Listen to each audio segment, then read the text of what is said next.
Hello everyone दोस्तों, SSC CGL 2024 का notification out हो चुका है। 24 जून से लेकर 24 जुलाई के बीच आप इसके लिए अप्लाई कर सकते हैं।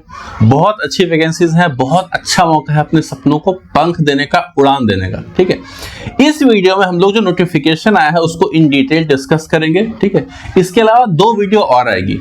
एक वीडियो में हम लोग डिस्कस करेंगे एग्जाम पैटर्न टीयर 1 टीयर 2 और किस टॉपिक का कितना वेटेज है, कितना आपको पढ़ना है, कितना नहीं, इन डिटेल हम लोग बात करेंगे। बहुत हेल्प मिलेगी आपको उस वीडियो से। ठीक है, और एक वीडियो आएगी उसमें मैं आपको बताऊंगा कि आपको कैसे अप्लाई करना है, क्योंकि नया वेबसाइट है, आपको फ्रेश रजिस्ट्रेशन करना है जिन लोगों ने नहीं किया है। ठीक है, तो काफी सारी गलतियां होने के चांसेस होते हैं। ठीक है, तो कुछ भी गलती आप ना करें उसके लिए अलग से मैं कोई भी वीडियो लेके आऊंगा। ठीक है, इसमें हम लोग नोटिफिकेशन डिस्कस कर रहे हैं और बहुत अच्छे से हम एक पॉइंट को डिस्कस करेंगे, आपको कोई कंफ्यूजन नहीं बचेगा। ठीक है, शुरू करने से पहले मैं आपको बता दूं कि एसएससी सीजीएल के लिए अगर आप प्रिपेयर कर रहे हैं तो टेक्स्टबुक.com से टेक्स्टबुक का पास प्रो आप जरूर ले लीजिएगा। ठीक है, इस वक्त एक सेल भी चल रही है।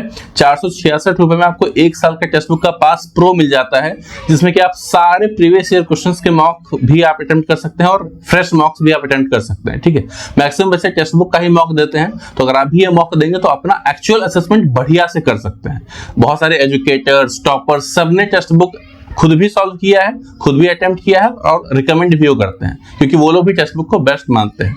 तो डिस्क्रिप्शन बॉक्स में लिंक है, टेक्स्ट बुक का पास प्रो लीजिए 466 रुपए में 1 साल के लिए और अपने प्रिपरेशन को बहुत अच्छे से इनहेंस कीजिए। तो ये टैब है और इस टैब में जो कुछ भी अपीयर हो रहा है वो आपको यहाँ पे दिख रहा होगा। ठीक है, तो हम लोग नोटिफिकेशन यहाँ पे सामने प्रत्यक्ष रूप से डिस्कस करेंगे। सबसे पहली बात, 24 जून से लेकर 24 जुलाई के बीच आप अप्लाई कर सकते हैं। ठीक है, और लास्ट है 24 जुलाई रात को 11 बजे, रात 11 बजे से पहले आपको अप्लाई कर देना है। Last date and time of making online fee payment, पैसा फी पे करने का लास्ट डेट जो है वो 25 तारीख रात 11, एक दिन का एडिशनल टाइम दिया गया है आपको। कई बार ऐसा होता है कि फी आप नहीं पे कर पाते हैं और अगर आप फी नहीं पे कर पाएंगे तो आपका एप्लीकेशन रद्द माना जाता है। ठीक है, तो इसीलिए एसएससी एक दिन का आपको एडिशनल टाइम देती है। जब सब लोग सर्वर शांत हो जाए, सब लोग क्राउड जो है वो कम हो जाए, तो आप आराम से फी पे कर सकते हैं आखिरी एक दिन में, अगर आपका नहीं हो पाया है उस टाइम तो। ठीक है, उसके बाद 10 अगस्त से लेके 11 अगस्त तक आपका विंडो ओपन होगा। अगर आपसे फॉर्म भरने में कोई गलती हो गई है तो इस पीरियड में 10/8 से लेके 11/8 के बीच में आप इसको ठीक कर पाएंगे। ठीक है, इसको ध्यान रखिएगा। पेपर टीयर 1 जो है सितंबर अक्टूबर 2024 में, टेंटेटिवली कोई फिक्स डेट नहीं बताई गई है, और टीयर 2 जो है वो दिसंबर में होने वाला है आपका। ठीक है, इतना बात क्लियर है, यानी कि अभी तकरीबन 6 महीना का वक्त आपके पास है। अगर आप कंप्लीट फोकस के साथ तैयारी करते हैं तो बिल्कुल 6 महीने में काफी अच्छी तैयारी आपकी हो जाएगी। बस जो मैं आपको बोलता जाऊंगा उसको आप करते जाइएगा, काफी है। ठीक है, टाइम में कोई कमी नहीं है। ये बहुत अच्छी लाइन लिखती है जब भी ऐसा नोटिफिकेशन आता है सर, तो ये लाइन बहुत मुझे पढ़ने में अच्छी लगती है कि जो वुमेन एस्पायरेंट होते हैं, फीमेल एस्पायरेंट होते हैं, उसको गवर्नमेंट जो है वो इंकरेज करती है अप्लाई करने के लिए। चलिए, सबसे पहले आप ये नोट कर लीजिए, असिस्टेंट ऑडिट ऑफिसर और असिस्टेंट अकाउंट ऑफिसर की वैकेंसीज नहीं आई हैं। सीजीएल 2022 सीजीएल 2023 से जिनका सिलेक्शन हुआ था उनमें भी कई लोग हैं जिनकी अभी ज्वाइनिंग नहीं हुई है। इशू चल रहा है, क्या दिक्कत है अभी वो डिस्क्लोज नहीं हुआ है मामला। ठीक है, लेकिन बहुत बुरी न्यूज है कि इन दोनों की वैकेंसीज इस साल नहीं आई है, जो कि ये दोनों एकमात्र लेवल 8 की पोस्ट हुआ करती थी, 4800 ग्रेड पे की हाईएस्ट सैलरी वाली जॉब थी, लेकिन ये दोनों की वैकेंसीज नहीं है। तो कहने का मतलब कि जो लोग इन 2 पोस्ट पे फोकस करते थे वो भी अब बाकी बचे हुए पोस्ट पे फोकस करेंगे, तो कंपटीशन बढ़ने वाला है। ठीक है, इस बात को आप समझिएगा। ठीक है, नीचे आते हैं तो यहाँ पे आपके सारे पोस्ट का नाम सेपरेट किया हुआ है। लेवल 7 की जितनी पोस्ट है वो ये यहाँ पूरा 15, 1 से 15 दे रखा है आपको। फिर लेवल 6 की जितनी, यानी कि लेवल 7 का मतलब हो गया 44,900 आपका बेसिक पे होता है। लेवल 6 जो है वो 35,400 होता है आपका बेसिक पे, उसकी ये 16 से लेके 22 तक वो पोस्ट है। और उसके बाद लेवल 5 और लेवल 4। ठीक है, ये list of post total 34 post हैं। आप इसको इन डिटेल देख सकते हैं, कौन सी पोस्ट आपको लेनी है, कौन सी ज्वाइन अगर मिल जाए ज्वाइन नहीं करनी, ये सब आप यहाँ से देख सकते हैं। ठीक है, तो बस यही असिस्टेंट ऑडिट ऑफिसर और असिस्टेंट अकाउंट ऑफिसर कमी है, बाकी सब सारे पोस्ट इंटैक्ट हैं, किसी में भी दिक्कत नहीं है। ठीक है, सारे पोस्ट में वैकेंसीज हैं। तो ऑब्वियसली 17,727, ठीक है, ये नंबर ऑफ वैकेंसीज हैं और ये बढ़ भी सकती है इन द फ्यूचर, ये एसएससी ने कहा है। देखिए मैं आपको पूरा नोटिफिकेशन पढ़ के नहीं बताऊंगा, ठीक है, उतना पढ़ने की जरूरत नहीं है, जो मोटी मोटी बातें हैं, ठीक है, उसमें वो आपको जाननी चाहिए, ताकि अगर आप एक रेगुलर कैंडिडेट है तो आपको कोई दिक्कत नहीं होगी, ठीक है। स्पेशल केस अगर आपको है तो फिर आप खुद से कोशिश करें नोटिफिकेशन पढ़ने का। अगर आपको कंफ्यूजन रहता है तो आप क्वेश्चन पूछ सकते हैं इंस्टाग्राम पे, ठीक है। तो वैकेंसी है 17,727, ये वैकेंसी इन फ्यूचर बढ़ने वाली है। एक बात और, ये बहुत इंपॉर्टेंट पॉइंट है, जो लोग एक्स सर्विसमैन के तौर पे अप्लाई करते हैं, ठीक है, वो लोग सिर्फ ग्रुप सी पोस्ट के लिए एप्लीकेबल हैं। कहने का मतलब एक उदाहरण मैं दे रहा हूं कि वो इनकम टैक्स इंस्पेक्टर के लिए तो एलिजिबल होंगे, बट एक्साइज इंस्पेक्टर के लिए एलिजिबल नहीं होंगे, ठीक है। तो अगर आप एक्स सर्विसमैन हैं तो सिर्फ आपको ग्रुप सी पोस्ट ही मिलेगी, ठीक है, बी नहीं मिलेगी। जबकि सीजीएल में ग्रुप बी और ग्रुप सी दोनों पोस्ट पे रिक्रूटमेंट होती है, ठीक है। एज लिमिट, एज जो काउंट किया जाएगा दोस्तों वो 1/8/2024 इस डेट को क्रूशियल मान के किया जाएगा, ठीक है। यानी कि इस डेट से आपकी एज काउंट, इस एज तक आपकी एज काउंट होगी, ठीक है। तो इसकी वजह से एक बहुत बड़ा इश्यू क्रिएट होगा, वो ये कि ये जो मैंने आपको बोला था कि लेवल 4 और लेवल 5 की जो जॉब है, ठीक है, यानी कि 2800 ग्रेड पे और 2400 ग्रेड पे की जो जॉब है, इसमें इसकी जो एलिजिबिलिटी है वो 27 साल तक ही है। मतलब अगर आपकी एज 27 साल से ज्यादा हो जाती है 1/8/2024 तक, तो आप इन सारे पोस्ट के लिए एलिजिबल नहीं रहेंगे, सिर्फ लेवल 6 और लेवल 7 के लिए एलिजिबल रहेंगे, लेवल 4 और लेवल 5 के लिए एलिजिबल नहीं रहेंगे। ये बहुत बड़ा, ये एक सेटबैक है, ये इस पे इश्यू होगा फॉर श्योर, लेकिन ये सच्चाई है, ठीक है। तो इस बात को समझ लीजिए। तो एज लिमिट, एज जो काउंट होगा वो 1 अगस्त 2024 से काउंट होगा, इस बात को ध्यान रखिएगा, ठीक है। ठीक उसी तरीके से तो अगर आप लेवल 4 और लेवल 5 के लिए भी एलिजिबल होना चाहते हैं तो मेक श्योर कीजिएगा कि आपका जो जन्म है वो 2 अगस्त 1997 से पहले ना हुआ हो, या तो 2/8/1997 या उसके बाद हुआ हो, उसके पहले नहीं होना चाहिए। उसी तरीके से 20 से 30, जो जिस पोस्ट की एलिजिबिलिटी 20 से 30 है उसके लिए अलग है, 18 से 30 वाली के अलग, 18 से 32 वाली के अलग। 18 से 32 सिर्फ एक पोस्ट के लिए है, जेएसओ, जूनियर स्टैटिस्टिकल ऑफिसर, 32 साल तक सिर्फ उसके लिए अप्लाई कर सकते हैं अगर आप जनरल कैटेगरी से बिलोंग करते हैं तो। इसके अलावा आपको एज रिलैक्सेशन मिलता है अगर आप किसी स्पेसिफिक कैटेगरी से हैं। एससी एसटी को जो भी ऊपर दे रखा है एज लिमिट, उसमें 5 साल एक्स्ट्रा मिलेगा, ओबीसी को 3 साल मिलेगा, और सिमिलरली नीचे आपको सब कुछ दे रखा है, ठीक है। और नीचे आते हैं, यहाँ पे ये पूरा जो पैरा है, ये पूरा पैरा है ये ईएसएम, एक्स सर्विसमैन के डिफिनेशन के रिगार्डिंग, ठीक है। तो इसको आप ध्यान से पढ़ सकते हैं अगर आप ईएसएम से बिलोंग करते हैं तो। बहुत अच्छे से एक्सप्लेन किया हुआ है, एक भी कंफ्यूजन आपका बचेगा नहीं। यहाँ पे 5.3 में बहुत इंपॉर्टेंट बात लिखी हुई है, जो आप डेट ऑफ बर्थ फिल करेंगे फॉर्म भरते वक्त, वो डेट ऑफ बर्थ वो होनी चाहिए जो आपके मैट्रिकुलेशन के सर्टिफिकेट में है, ना कि आपके आधार कार्ड या पैन कार्ड या कहीं और, ठीक है।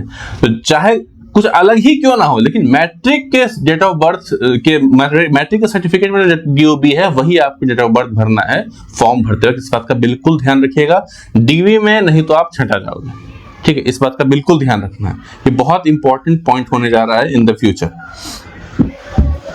अब दोस्तों ये बहुत इंपॉर्टेंट पॉइंट है, अगर आपने किसी कैटेगरी से अप्लाई किया, लाइक मान लीजिए मैंने ओबीसी कैटेगरी से अप्लाई कर दिया, ठीक, फॉर्म भर दिया, लेकिन डीवी के टाइम पे मैं ओबीसी का सर्टिफिकेट प्रोड्यूस नहीं कर पाया, तो क्या पहले क्या होता था ना, अगर आप ऐसा करते थे तो आपको यूआर में कंसिडर कर लिया जाता था।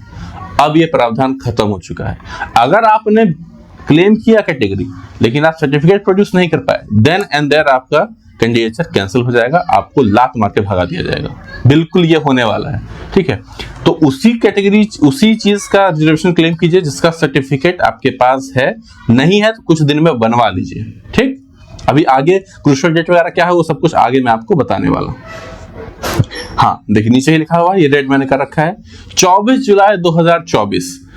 कोई भी चाहे ईडब्ल्यूएस हो, एससी एसटी हो, ओबीसी हो, पीडब्ल्यूडी हो, ईएसएम हो, जो भी है, सर्टिफिकेट जो भी आप बनवाएंगे उसकी क्रूशियल डेट है 24 जुलाई 2024, यानी कि इसके पहले आपका सर्टिफिकेट बनके तैयार हो जाना चाहिए, मतलब कि 1 महीना का वक्त है।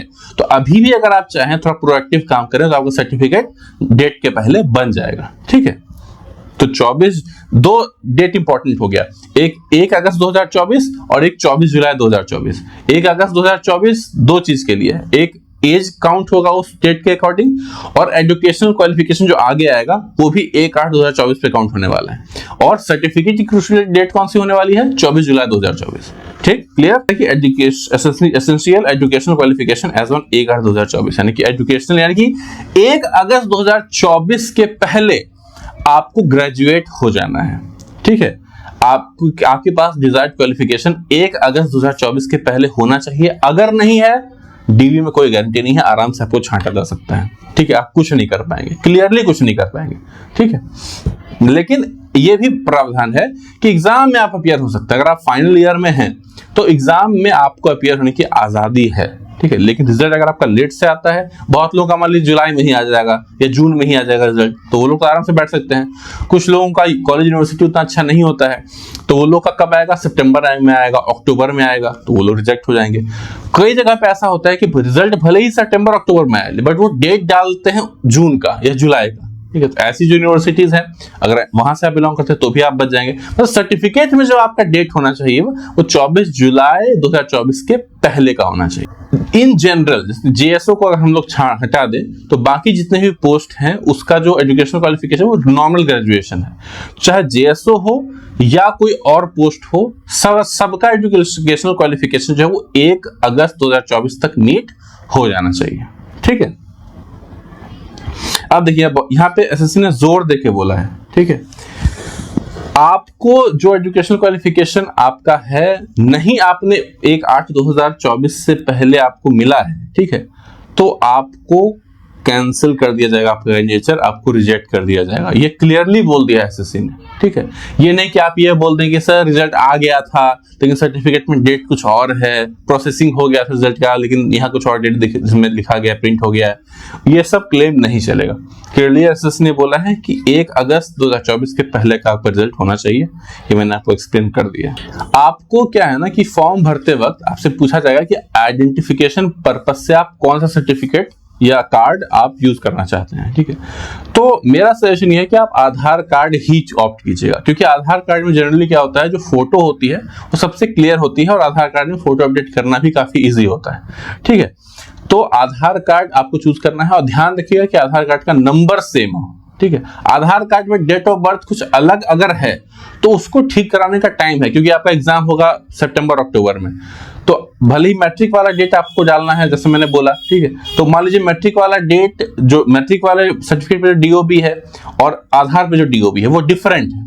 ठीक है, तो क्या करोगे आप, तो आधार वाला जो है वो आप ठीक करवा सकते हो, रेक्टिफाई करवा सकते हो, उसमें कोई दिक्कत नहीं है। तो मेरा सजेशन है कि आधार कार्ड आप ले सकते हैं, लेकिन जब सेंटर पे जाओगे तो आधार कार्ड के अलावा और भी सर्टिफिकेट और भी कार्ड्स रख लीजिएगा, या तो voter ID, PAN card, driving licence रख लीजिएगा। कई बार ऐसा होता है कि आधार कार्ड एक्सेप्ट नहीं करते हैं तो पैन कार्ड मांगते हैं वेरिफिकेशन के लिए, कंफर्म होने के लिए, और पासपोर्ट साइज फोटो भी आपको साथ में कैरी करना पड़ता है।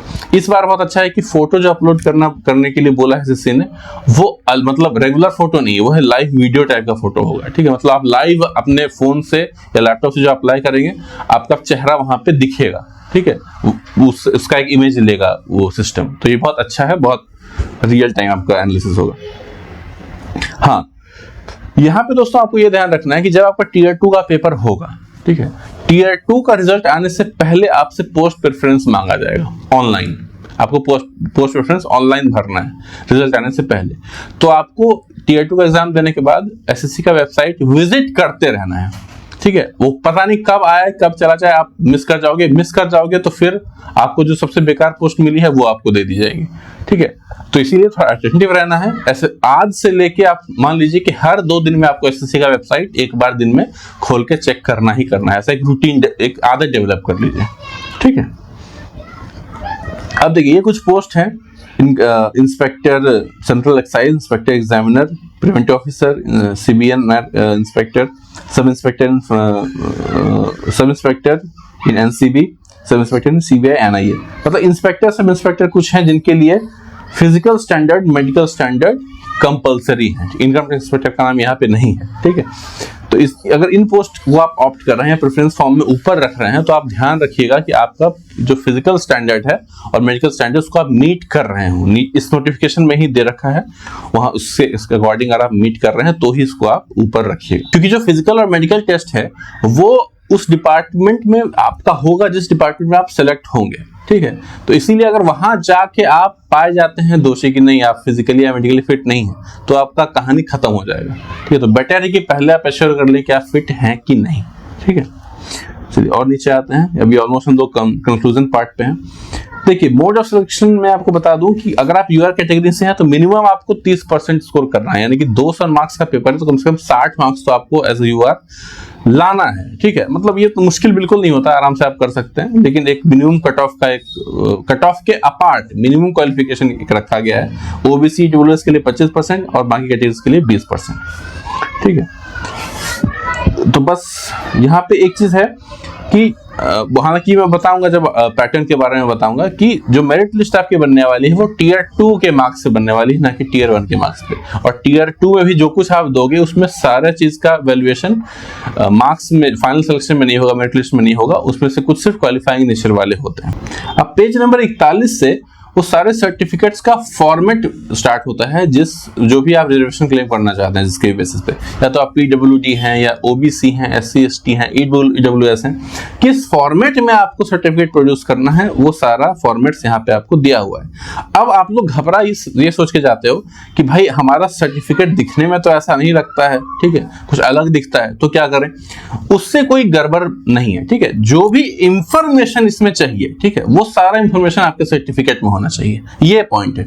दिखने में सेम लगे या नहीं लगे वो उतना बड़ा कंसर्न नहीं है, ठीक है। तो जो भी इंफॉर्मेशन इसमें जो ब्लैंक स्पेस है या जो इंफॉर्मेशन इसमें पुट ऑन की गई है वो सारा इंफॉर्मेशन आपके सर्टिफिकेट में भी होना चाहिए। दिखने की कोई सेम दिखने की जरूरत बिल्कुल भी नहीं है, ठीक है। तो ये सारा सर्टिफिकेट आपको यहाँ पे दिख जाएगा और यहाँ पे अब शुरू हो गया कि आपको कैसे ऑनलाइन अप्लाई करना है, ये भी एसएससी ने आपको बता दिया है, ठीक है। इतना दयालु एसएससी है। हाँ, ये बहुत इंपॉर्टेंट है दोस्तों, details of benchmark disabilities allowed for different post. किस पोस्ट के लिए किस डिसेबिलिटी वाला कैंडिडेट एप्लीकेबल है, ठीक है। एक एक पोस्ट का नाम दे के यहाँ पे आपको इंटीमेट किया हुआ है, ठीक है, कि इन अगर डिसेबिलिटीज में अगर आप फॉल करते हैं तो इस पोस्ट के लिए एप्लीकेबल हैं, नहीं करते हैं तो इसके लिए एलिजिबल नहीं है, ठीक है। ये बहुत इंपॉर्टेंट, अगर आप पीडब्ल्यूडी से बिलोंग करते हैं तो इन डिटेल आप देख सकते हैं, ये बहुत लेंदी है हालांकि, लेकिन आपको एश्योरेंस हो जाएगी, किसी से भी पूछने की जरूरत आपको नहीं पड़ेगी। ये देखिए, ये मेडिकल सर्टिफिकेट है फिजिकल एंड मेडिकल स्टैंडर्ड्स के लिए, ठीक है, जो कि जरूरी होता है। और ये आपका बनेगा, या तो आप बनवा के ले जाओगे और फिर आपका डिपार्टमेंट भी जहां पे आप सेलेक्ट होगे वो भी आपका करवाता है, ठीक है। तो सारा इंफॉर्मेशन जो है वो आपके नोटिफिकेशन में ही दिया हुआ है। किसी भी पॉइंट पे अगर वो कंफ्यूजन है, ठीक है, तो आप नोटिफिकेशन को पढ़ सकते हैं। ओवरऑल कहाँ पे क्या डिस्कस किया हुआ मैंने आपको बता दिया है, और आराम से आप अगर कोई कंफ्यूजन बच गया है तो आप खुद से अपना कंफ्यूजन दूर कर सकते हैं। अगर कहीं पे आपको कुछ क्लैरिटी मिसिंग है तो फिर आप क्वेश्चन पूछिएगा। अगर मैं इन डिटेल एक वर्ड पढ़ के करूंगा तो लोग 1.5-2 घंटे की वीडियो बच जाएगी, उतनी लंबी वीडियो नहीं बनानी है, ठीक है। तो बस नोटिफिकेशन ज्यादा कुछ नया नहीं है। मुझे 2-3 बातें जो मुझे कुछ इंपॉर्टेंट लगी मैं आपको बता देता हूँ। पहला, assistant audit officer, assistant account officer की वैकेंसीज नहीं है, इस बात को आप समझ लीजिए, बहुत इंपॉर्टेंट है। दूसरा कि अगर आपकी एज 27 साल से ज्यादा हो गई है तो आप लेवल 4 और लेवल 5 पोस्ट के लिए एलिजिबल बिल्कुल भी नहीं है। उन सारे वैकेंसीज को आप अपने लाइफ से कट कर दीजिए, ठीक है। और दूसरी चीज कि जो नंबर ऑफ वैकेंसीज हैं वो काफी अच्छी हैं, ठीक है, और टेंटेटिव है, ये वैकेंसीज बढ़ेंगी ही, घटेंगी नहीं, ठीक है। तो इतना ही था फिलहाल इस वीडियो में। आई होप कि आपको हेल्प हुई, क्लैरिटी मिली होगी। कोई कंफ्यूजन अगर आपको है तो प्लीज कमेंट्स में आप डाल सकते हैं, या इंस्टाग्राम पे भी आप मुझे मैसेज कर सकते हैं। फिलहाल इस वीडियो में इतना ही, बहुत जल्दी मिलते हैं अगले वीडियो में, तब तक के लिए बाय बाय।